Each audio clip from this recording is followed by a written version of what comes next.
Պարոն Փոլադյան, Ադրբեջանի ՄԻՊ-ը միջազգային հանրությունից պահանջել է 18 թվականի իրադարձությունները ճանաչել որպես հայերի կողմից իրականացված ցեղասպանություն։ Կուզեմ անդրադառնաք նրան, թե իրականում 18 թվականին ինչ է տեղի ունեցել եւ ինչու է Ադրբեջանի ՄԻՊ-ը նման բան ասում, եթե հակառակ իրադարձությունն է տեղի ունեցել։ Երեք ասպեկտ կընդգծեմ։ Առաջինը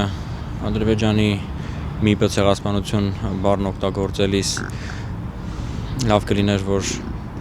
տվյալ տերմինի նշանակությունը իմանար եւ չկիրառեր տվյալ պարագայում։ Կարծում եթե իմանար, եթե խոսքը չի գնում հերթական խեղկատակություն պատմական զեղծարարության մասին, դա չէր օգտագործի, ցավոք սրտի մեծ հավանականությամբ գիտի եւ օգտագործում է։ Ուրեմն անհերքելի պատմական իրողություն է, որ 18 թվականին կամ 18 թվականի իրադարձությունների ժամանակ, որոնք հիմնապես կատարվել են Արցախի ներկայումս Արցախի օկուպացված շրջանների տարածքում, որոշ տարածքում, Սյունիքի տարածքում եւ անհերքելի շեշտում իր պատմական իրողությունը, որ իրականացվել են ինքնապաշտպանական մարտեր, զուգահեռաբար պիտի խնդրեմ, այսինքն ակնհայտ աներկբա ճշմարտություն է, որ նույնիսկ չեմ էլ ուզում շատ խորանալ այս թեմայի մեջ, որովհետև ակնհայտ ճշմարտություն է, քննարկման ոչ ենթակա, որ Ադրբեջանի կողմից պատմական դեռևս 70-ականներից Բունյաթովի ժամանակվանից սկսված պատմական զեղծարարության շարունակականության ապահովմանն է միտված սա ազգակերտման ճանապարհի անքակտելի մաս որպես եւ զուգահեռաբար ադրբեջանցիները լավ կլինեին, որ նմանօրինակ զրույցներ վարելիս եւ նմանօրինակ խեղկատակություն հիշեցնող ելույթներով հանդես գալիս, լավ կլիներ պարզել ընդհանրապես որ էթնիկ միավորի մասին է խոսքը գնում, որ ասում են ադրբեջանցիների ցեղասպանություն, արդյոք կարող են հստակ փաստարկներ բերել առ այն, որ 1936 թվականից առաջ ադրբեջանցի տերմինն օգտագործվում էր կամ դրա կիրառությունը լայն էր համաշխարհային մակարդակում եւ դրան զուգահեռ երրորդ ասպեկտ որպես պիտի պարտադիր շեշտեմ, որ ադրբեջանցիները ունեն կարիք նաեւ ի վերջո հասկանալու երկու պետություն մեկ ազգ գաղափարախոսությամբ են առաջնորդվում, հասկանալի է, որ ազգակերտման ճանապարհն է, հայերը հավետ գաղափարական թշնամի, սրա մասին խոսել ենք շատ, բայց զուգահեռաբար իրենց շահերից չի բխում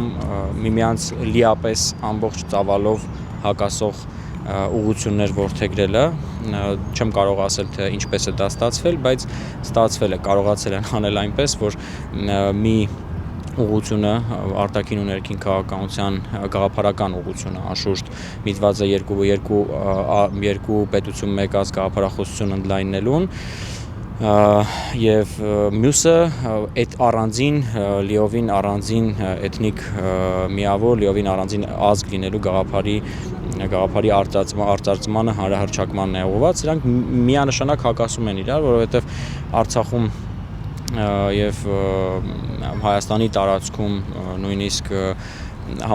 աշխարհի մակարդակով ամենահին եկեղեցիներն անվանվում են ադրբեջանական, սա անշուշտ զավեշտ է առաջացնում ցանկացած բանական մարդու մոտ, առնվազն տարրական կրթություն ունեցող, սրա մասին չեմ ուզում շատ խոսել, բայց զուգահեռաբար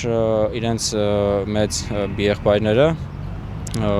երբեք չեն հերքել օրինակ, այսինքն ցեղասպանության քավորությունը ստանձնած Արցախում եւ ռազմական հանցագործությունների քավորությունը ստանձնած պետությունը Թուրքիան երբեք ինքը չի հերքել օրինակ անիում կամ Վանում հայկական եկեղեցիների առկայություն եւ դրանց հայկական լինելու անհերքելիությունը փաստ է այնտեղ է, այսինքն լավ կլիներ ուղղակի պատմական իրողությունների մասին խոսելիս գոնե իրենք սկզբից կողնորոշվեին եւ հետո սկսեին խոսել։ Պարոն Փոլադյան, տեսեք, մինչ ադրբեջանական կողմը նոր մեղադրանք է առաջ քաշում, միջազգային հանրությունից պահանջում ճանաչել իրենց նկատմամբ կատարված ցեղասպանությունը ճակերտավոր, հայկական կողմը ասում է մոռանանք արցախյան դեպքերը, մոռանանք ցեղասպանությունը, մոռանանք Արցախի վերջին շրջանում էթնիկ զտումը, չխանգարենք խաղաղության, փաստաթղթին, խաղաղությունը ի վերջո հաստատված, այս երկու զուգահեռների հետ կապված եմ ուզում խոսեք դրանց մասին, այսինքն մի կողմից ունենք նոր մեղադրանք, որ ցեղասպանություն է կար, մյուս կողմից մեր իշխանությունը խոսում է մոռանալու մասին, չշեշտելու մասին, թե չէ ասում է սադրանքը կբերի նոր սադրանքի, կոնֆլիկտը կբերի նոր կոնֆլիկտի։ Այս երկու զուգահեռների մասին։ Նախ ադրբեջանցի պաշտոնյայի հայտարարությունը ես չէի ուզենա որակեինք մեղադրանք, որովհետև մեղադրանքը երբ իրականացվում է ամենաբարձր մակարդակով, եթե դա կոչվում է մեղադրանք, ուրեմն պիտի առնվազն լինի իրավահեն, եթե իրականացվում է միջազգային իրավունքի լիիրավ սուբյեկտի ամենաբարձր պաշտոնյաների կողմից։ Սա մեղադրանք չէ, այլ ուղղակի հերթական հայտարարություն միտված հաղթանակ, ճակերտավոր ասած հաղթանակի կամ ռազմական ժամանակավոր հաջողության էյֆորիայի բարձրացմանը, իշխանության ամրապնդմանը, սրանք գործիքակազմեր են, որոնք Ադրբեջանի վարչակարգի կողմից օգտագործում են անընդմեջ, օգտագործում են տասնամյակներով։ Ինչ վերաբերում է մեր պատասխանին, ապա կարող եմ ասել, որ էթնիկ զտումները, որոնց հանցակազմը առնվազն այս պահին միջազգային իրավունքի տեսանկյունից տարանջատված չէ ցեղասպանությունից, էթնիկ զտումները, ցեղասպանությունը, որն իրականացվել է Արցախում, անհերքելի փաստ է եւ հանցակազմը ապացուցված է եւ կարծում եմ, որ պատասխանատվությունը վրա պիտի հասնի եւ դրա համար բոլոր հնարավոր անհնար ջանքերը պիտի գործադրվեն թե հիմա, թե ապագայում եւ ադրբեջանցիներն էլ քաջ գիտակցում են, որ մարդկության դեմ ուղղված հանցագործությունը վաղեմության ժամկետ չունի, առավել եւս ապացուցված հանցակազմի պարագայում եւ իրենք էլ փորձում են մի փոքր ուշադրությունը շեղել, եթե դա կարելի է նման որակում տալ դրանց, սակայն չեմ կարծում, թե միջազգային հարթակներում, մասնավորապես միջազգային իրավական ատյաններում սրանք կարող է անգամ անդրադարձ լինել, որովհետև սա ուղղակի քաղաքական խեղճատակություն է, հերթական։ Ես ցավալիորեն շատ եմ օգտագործում այս արտահայտությունը, գիտական տերոր արտահայտությունը եւ այլն, բայց սրանք արտահայտություններ են, որոնք